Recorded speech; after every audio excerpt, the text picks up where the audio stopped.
Mates Cody Full, Josh Cornelison, and Evan Buetow, who was actually the team leader at the time. Good to see you all again, guys. Thank you for being back with me. Evan, let me start with you, because you tweeted out in the beginning of this year, things I want in 2015.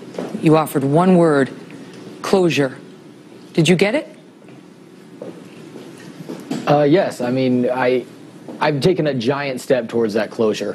For 5 years, we've kind of lived with just the unknown.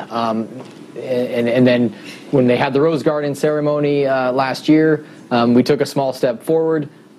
Granted, what was being said was completely untrue, and we came forward to let people know what really happened. And after this last year and the investigation, it's culminated into a very giant step forward in for me personally, getting the closure that I need. Cody, I know the Rose Garden ceremony played a big part for you, too, in your decision to speak out. Explain that. Yeah, if they would have brought him back, we got our American soldier back, and they had released a statement or a memo saying, hey, we got him back. There's some circumstances that are surrounding him. We're going to investigate them. That would have been great. We got him back. He's going to seek justice. But instead, they parade his parents out in a Rose Garden ceremony, and you have cabinet members come out and say he served with honor and distinction, basically calling him a hero, when they knew that wasn't true, and the facts have been the same for 5 years. But yet you have soldiers that are missing limbs or paid the ultimate price over there, and they don't get a Rose Garden ceremony. They served honorably. All they get is an AutoCAD letter 3 or 4 months later. What do you think should happen to him, Josh? I think he should be prosecuted to the full extent that UCMJ will allow. So if that's, maximum life in prison, then that needs to happen. I don't think that he needs to, get all the benefits, all the rewards that anybody else that honorably served would. What about that, though? Because the New York Times had a piece today suggesting that one of the questions here is whether the Army will give him an honorable discharge, talking about how if you don't get one, it can hinder a veteran's job prospects and weigh on the entirety of how a service member looks back on his career. To the New York Times, you say what, Josh? I think that if Bo Bergdahl, after all this is finished, and he gets an honorable discharge, I think it's more than a slap in the face. I think it's an absolute spit in the face of every single service member, whether it's Marines, United States Army, Navy, Coast Guard, whatever it is. I think that all of those people that have gotten out do have an honorable discharge and did their time, and it was honorable. I think that if Bo Bergdahl gets out with an honorable discharge, it's an absolute disgrace. It's an absolute slap in the face of everybody in the history of the United States military that has served honorably with respect to everybody around them, and to and that kept their oath that they're not going to leave their battle buddies in a time of need. Evan, I know you say you don't want a plea. You don't want to see him plead. Why?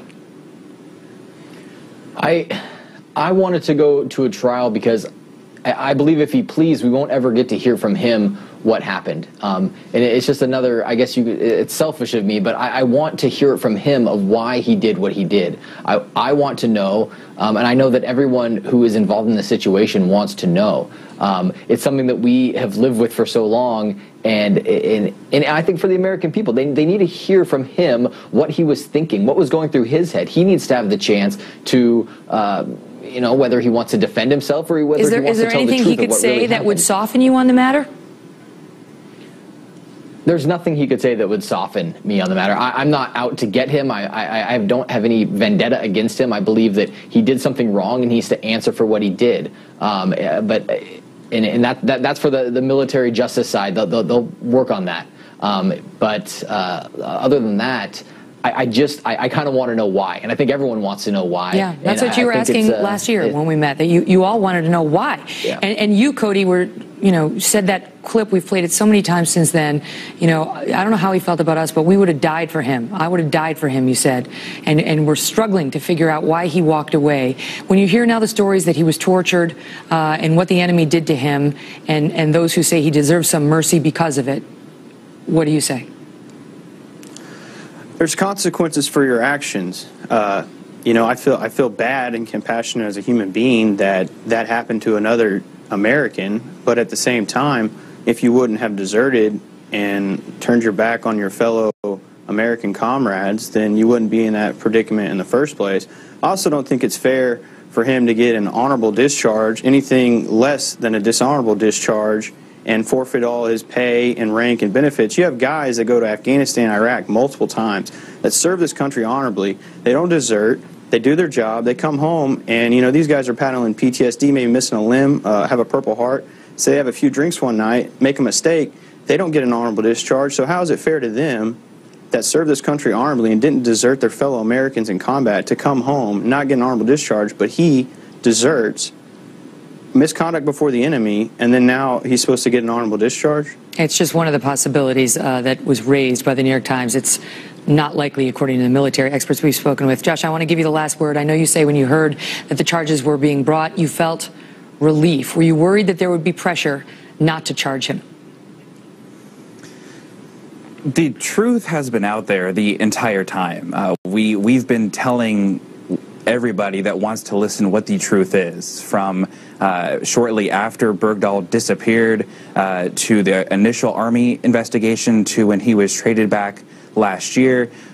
Everybody that was around him knew what the truth was, and it's just relieved that the United States Army did the right thing in charging Bergdahl with desertion and misconduct in front of the Army. Cody, Josh, Evan, thank you all for your service, and thank you for being back with us. Thank you. Thanks for having us, guys.